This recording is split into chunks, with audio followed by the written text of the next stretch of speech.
My grandson David faced his inaugural winter this year, marked by a record cold day according to the weather report. Concerns for David and his mother, Yvonne, crept into my thoughts.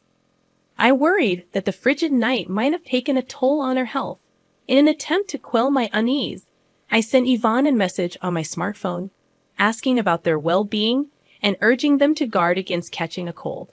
Despite my efforts, there was no response, not even a read receipt. Yvonne had always been responsible, so her silence raised my anxiety. After an hour of futile waiting, I tried calling, but my attempts proved fruitless. Realizing this was no trivial matter, a sense of urgency overcame me. I hastily donned a thick jumper and rushed to drive to my son's family apartment. However, when I rang the intercom, there was no response. Fearing the worst, that Yvonne might have collapsed inside, I persuaded the building manager to open the door. The apartment was shrouded in darkness, with only faint street lamp light seeping in. Searching along the wall, I fumbled for the light switch, but my repeated attempts yielded no illumination. Anxious and irritated, I resorted to using my smartphone's flashlight to explore. "Yvonne, are you there?" I called out, wondering if they were simply out. Just as I contemplated leaving, a faint cry echoed from the bedroom, prompting me to rush towards it. In the bedroom, I found Yvonne shivering from the cold, desperately wrapping newborn David in a sheet to keep him warm. To my shock, I noticed Yvonne's once long, proud black hair was now chopped off, almost completely shaved. Bewildered, I questioned, "What happened here?" "My name is Mary Smith," a 61-year-old woman who had worked as a hairstylist for many years, running a salon out of my home. "My husband and I had started the salon together, but he passed away from cancer when our son, Harry, was young. Despite the challenges, I raised Harry single-handedly. He often skipped school and got into trouble, leaving me to wonder if my parenting played a role. One day, Harry surprised me by expressing a desire to become a hairstylist. Initially shocked, I decided to support him in this newfound interest. After graduating from cosmetology school, Harry became an apprentice at a senior's salon, where he met Yvonne. Their relationship blossomed, and soon Harry proposed to her, declaring his intention to marry. Meeting Yvonne, with her long black hair and bright smile, left me instantly liking her. A year after their marriage, Harry aspired to start his own salon. Despite his relatively short time as an apprentice, he exuded confidence as a hairstylist. Yearning to establish my own space and showcase my skills, I felt a tinge of concern.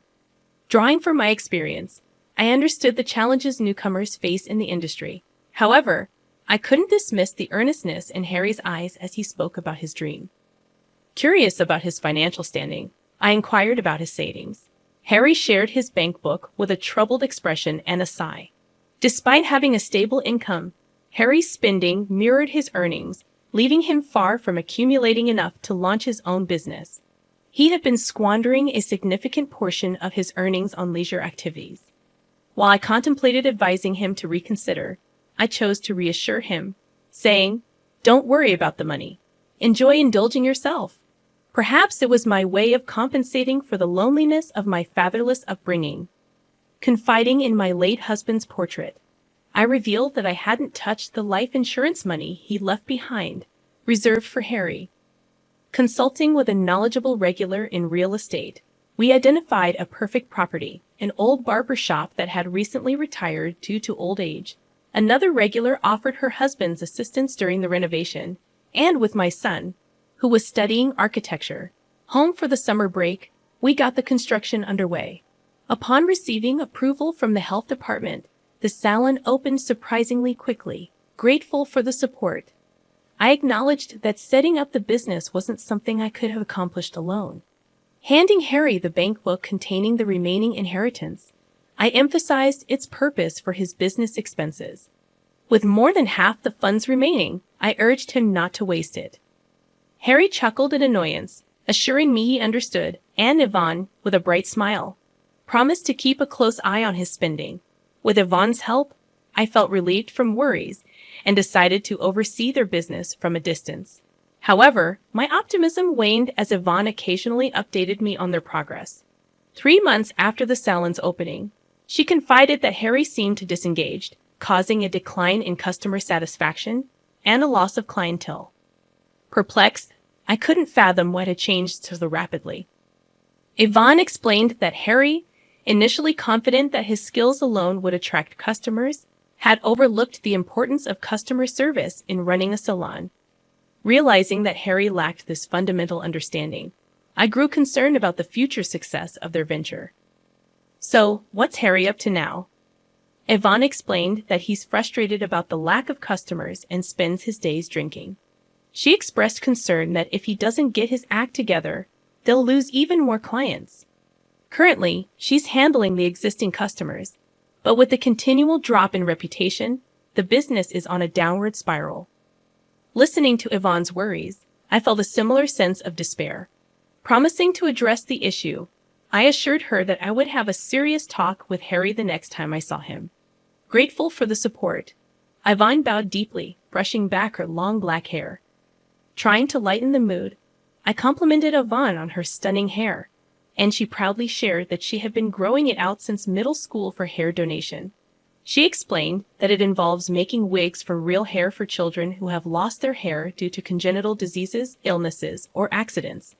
Yvonne had been growing her hair with the intention of donating it to organizations involved in this cause, expressing the joy of being able to help someone. Moved by Yvonne's passion and dedication, I commended her for such admirable actions, especially considering her young age. As the conversation unfolded, Yvonne revealed that 6 months into her marriage with Harry, she became pregnant. Despite being conscientious and hardworking, she continued working at the salon until the last month of her pregnancy, supporting the family while Harry's attitude worsened.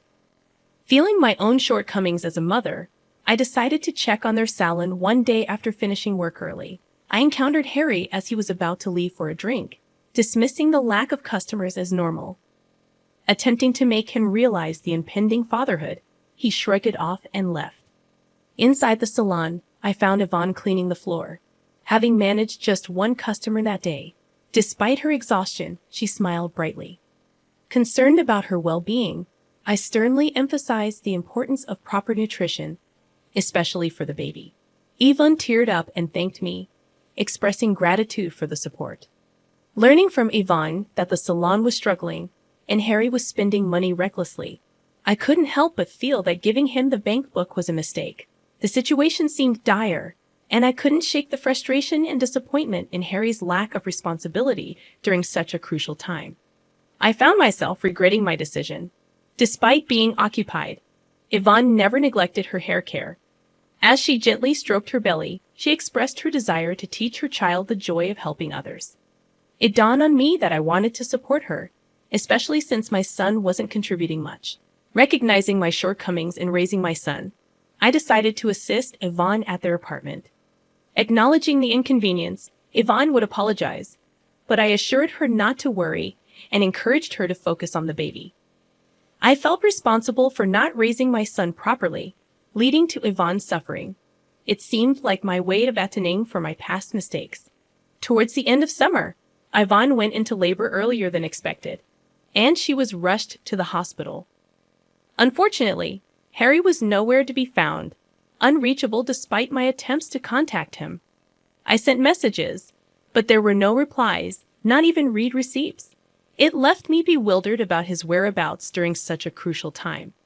With Yvonne's parents no longer around, I became the sole person there for her. I reassured Yvonne during the challenging childbirth, providing encouragement as she bravely faced the process. After a long and difficult labor, the sound of the baby's cries overwhelmed me. He's born. You did it, Yvonne.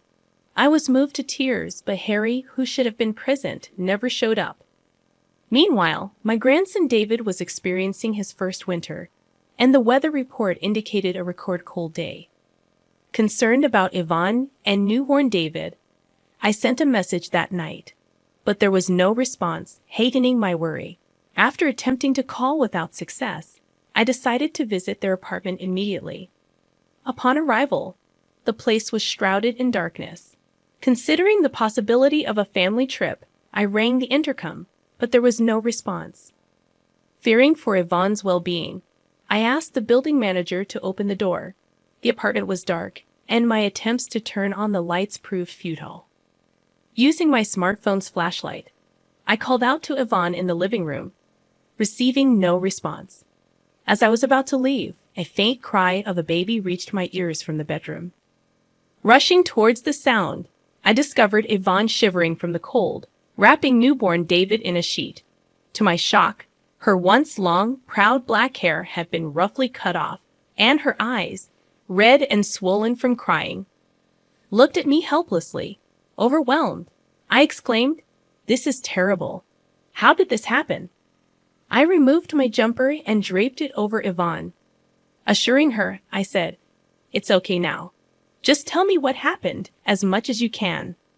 Yvonne began to speak slowly, revealing that Harry continued his daily escapades even after David was born. Financial struggles escalated, leading to an inability to pay the electric bill. Yvonne, unable to tolerate the situation any longer, scolded Harry, hoping he would become a more responsible father. However, her pleas fell on deaf ears. In a fit of rage, Harry grabbed a pair of practice hair-cutting scissors and started cutting off Yvonne's hair. Initially resisting and telling him to stop, Yvonne ceased her resistance, fearing any further struggle might accidentally harm David. Harry mocked Yvonne, stating, "Now you won't be able to show your face in public." I was left speechless at my son's cruel actions. Yvonne apologized, blaming herself again, but I reassured her, expressing that it was not her fault. I hugged Yvonne tightly, tears streaming down my face. The whole situation was a result of my overindulgence in raising Harry. My heart burned with shame and anger at my own failings and my son's inability to empathize with others. Taking a deep breath, I called Harry.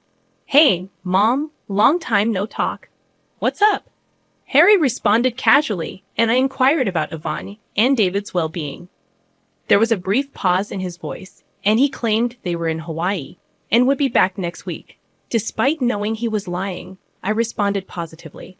Reflecting on the years of taking care of Harry after losing my husband, I felt profound disappointment. Harry's careless use of his father's inheritance and mistreatment of his family shattered my expectations. A week later, Harry called me cheerfully, announcing his return from Hawaii. Pretending to be the caring son, he mentioned souvenirs, but my heart was no longer deceived by his act. Informing the building manager of my plans, I decided to take Yvonne and David back to my house. I made calls to every possible place. An hour later, Harry called, announcing his arrival at the airport. Despite his cheerful demeanor, my heart was wary. When a taxi pulled up in front of the apartment, Harry, displaying tan lines from sunglasses around his eyes, struggled with the key, realizing it wouldn't fit the lock. Frustration etched across his face. He exclaimed, "What's going on here?" I approached him quietly from behind, wearing a smile that masked the boiling anger in my heart. "Did you enjoy your trip to Hawaii?" I asked, trying to keep my tone light. Harry's relieved expression shifted as he saw me, mistaking the situation. "Mom, you're here," he said, his voice tinged with relief, oblivious to the storm brewing within me. "Listen, Mom, I just got back and tried to enter the house, but the key won't fit. It must be Yvonne's prank, punishing me for going on a trip alone," Harry explained, attempting to paint himself as the victim and blame Yvonne for their troubles. "What were you doing?